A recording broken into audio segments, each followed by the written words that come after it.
안녕하세요. 원더키즈닷컴 앱시오입니다. 오늘은 아이폰 SE를 간단히 한번 살펴보도록 하죠. 일단 스포일러 하나 하자면 모두가 원하는 류의 그런 폰은 아니에요. 일단 왜 그런지 보도록 합시다. 일단 전면을 보면은 뭐 항상 익숙한 디자인이죠. 사실 아이폰 5S나 5의 디자인을 갖다 그대로 가져온 물건이에요. 색깔은 이렇게 네 가지 종류가 있죠. 스페이스 그레이, 골드, 실버가 있죠. 그래서 그냥 이렇게 보면은 과연 새로운 아이폰을 샀는지 쉽게 알 수가 없어요. 뒤를 봐서 로즈골드이지 않는 이상, 사실 저는 핑크가 더 가깝다고 생각하지만 로즈골드이지 않는 이상 기존의 아이폰 SE나 5와 비교할 방법이 많지 않다는 거예요. 하지만 큰 차이점이 있죠. 이 사이드에 보면은 이 다이아몬드 커팅이 된 게 이렇게 무광으로 대체가 됐죠. 아노다이징으로 대체가 됐죠. 사실 저는 이거 물론 잘 벗겨지는 문제가 있긴 했지만 저는 이쁜 거는 5S나 5 때 이 다이아몬드 코팅이 훨씬 이쁘다고 생각해요. 뭐 좀 아쉬운 점인데 그것과 이 뒤쪽에 로고가 이때는 일체형이었지만 지금은 따로 성형이 되어 있죠. 그래서 애플페이가 지원되는 나라에서는 요거를 갖다 NFC 안테나로, 애플페이 안테나로 사용할 수가 있다는 거예요. 뭐 요거는 기술적인 얘기고 일단 크기만 보면 4인치 디스플레이를 가지고 있죠. 굉장히 작은 크기예요. 그러니까 사실 4인치의 복기를 원하는 사람들에게 딱 맞는 전화기라고 할 수 있겠죠. 무엇보다 이게 제일 뭐 관심이랄까 인기를 끌고 있는 거는 많이 업그레이드가 됐다는 건데 당연히 5S랑 같진 않아요. 일단 천천히 한번 보도록 합시다. 터치 아이디는 2세대가 아니라 1세대예요. 사실 뭐 속도의 차이가 있는 거기 때문에 정확도는 지금도 충분히 정확해요. 그렇기 때문에 저는 이게 조금 느리다 그래서 저는 조금 느려서 화면을 알림을 갖다 볼 수 있는 게 좀 낫지 않나라고 생각을 하기 때문에 뭐 이거는 큰 단점이라고 생각하진 않아요. 근데 오히려 제가 아쉬운 건 이 디스플레이예요. 뭐 화면 크기가 너무 작지 않나? 뭐 그거는 뭐 어차피 4인치를 원하는 분들을 위해서 만든 거니까 그거에 대해서는 크게 지적하고 싶지 않은데 디스플레이 자체가 뭐 해상도도 너무 낮고 해상도 낮은 것도 4인치니까 괜찮다고 할 수 있다지만 디스플레이 기술 자체가 너무 오래됐어요. 그래서 디스플레이의 색이라든가 뭔가 말끔하지 않고 캘리브레이션은 물론 굉장히 잘 되는 축에 속하지만 디스플레이 표현력 자체가 깔끔하지가 않아요. 요거는 옆에 6나 6S를 갖다 두고 비교해보면 더욱더 느낌이 잘 올 거예요. 그리고 흔히들 녹태 현상이라고 그러는데 저는 뭐 이 녹태와 이제 사이드의 테두리가 이제 누런 게 생기는 거랑 구분을 해야 된다고 생각하지만 여하튼 뜯을 때부터 위에 쪽에 약간 누런 게 있었어요. 이거는 녹태로 발전할 가능성이 굉장히 농후하죠. 뭐 5S나 5에 갖다 부품을 갖다 그대로 재활용했다는 얘기도 있었는데 저는 그대로란 말은 믿지는 않지만 최소한 디스플레이에 있어서는 그렇게 부품이 크게 차이가 없지 않나. 요즘 세상에 이런 품질의 디스플레이는 좀 문제가 있지 않나라는 생각이에요. 물론 그 외에 많은 업그레이드가 됐어요. 뭐 성능면은 다들 알고 계시겠지만 A9 칩셋이 들어갔어요. A9으로 말할 것 같으면 6S에 들어가는 최신형 칩셋이죠. 거기다가 램 크루지 애플이 2기가씩이나 램을 넣어줬어요. 그렇기 때문에 벤치마크 성능에서도 보시고 계시겠지만 성능 자체는 굉장히 뛰어나고 사실 이 정도 가격에서 나올 수가 없는 성능인 건 사실이에요. 그렇지만 그게 뭐 그렇게 큰 차이점을 불러일으키냐. 뭐 5S보다 뭘 하든지 조금씩 빠르기는 해요. 뭐 간단히 앱을 켜도 인터넷에도 전화 앱을 키더라도 살짝씩 빠른 거는 맞아요.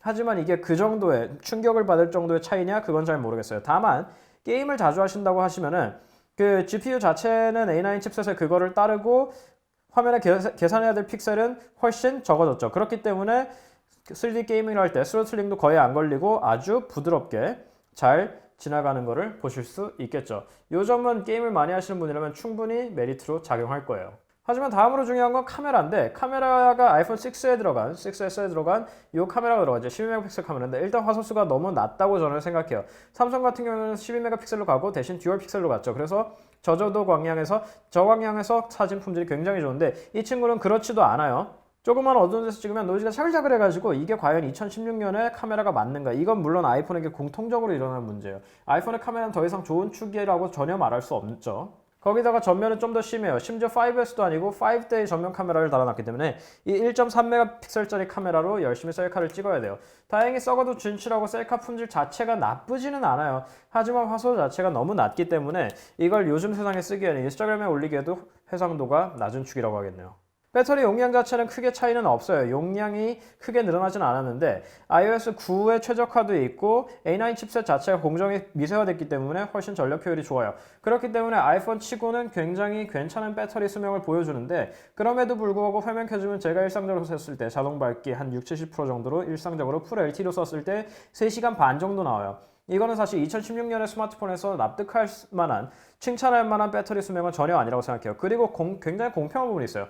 최적화가 잘 됐죠. 잘 됐는데 그냥 인터넷 서핑이라든지 칩셋과 관련된 소프트웨어가 할 수 있는 부분들은 배터리 최적화 힘을 빌어서 배터리 괜찮아요. 하지만 LTE 데이터 송수신, 유튜브를 계속 본다, 스트리밍 같은 경우에는 거의 무조건 100% 배터리 용량 빨이라고 보시면 돼요. 그렇기 때문에 이 친구를 유튜브 스트리밍을 계속 보면 배터리가 녹아나는 거를 진짜 무슨 아이팟 포토처럼 배터리가 녹아나는 걸 볼 수 있어요. 뭐 오디오는 여전히 괜찮은 수준이에요. 이어폰으로 듣든 블루투스로 하든 스피커로 하든 다 괜찮은 수준인데 지금 블루투스로 자동차와 연결했을 때 문제가 있다는 보고가 들어오고 있기 때문에 그 점은 구매하시기 전에 확인을 해보셔야 될 것 같아요. 하지만 이것도 어디까지나 괜찮다는 거지. 물론 2014년에 아이폰 5S가 나왔을 때는 정말 끝내줬죠. 사실 저는 이건 휴대폰에서 나올 수 없는 소리라고 생각했는데 지금은 그 정도는 아니에요. 지금은 이거보다 좋은 스피커들이 훨씬 많기 때문에 지금은 그냥 괜찮은, 납득할 만한 수준의 스피커 정도라고 받아들이시는 게 좋겠네요. 사실 저는 아이폰 SE 자체는 마음에 들어요. 제가 이 디자인을 워낙 좋아하기도 하고 한 손에 쏙 들어오고 뭐 옛날에 쓰던 액세서리들을 계속 쓸 수 있는 것도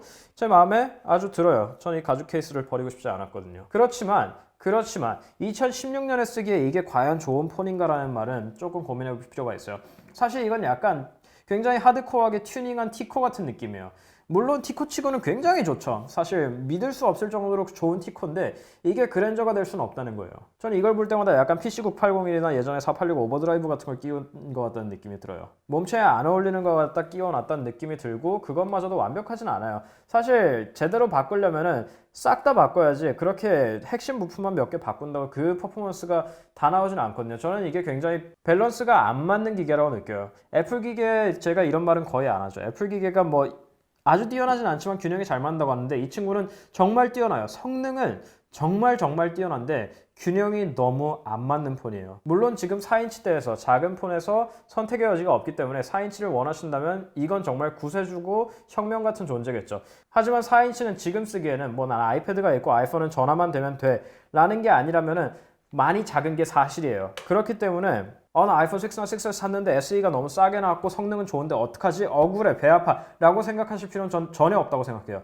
이걸 선에 6S를 사시고요. 못생겼지만 가격이 비슷한 6 대신 SE를 살까요? 그건 선택에 따라 달렸어요. 화면 크기와 여러 가지 밸런스, 최신 기술들을 모두 무시하고 SE로 가실 수도 있고 오히려 전 균형이 더 잘 맞는다고 생각하는 건 지금 봐도 6예요.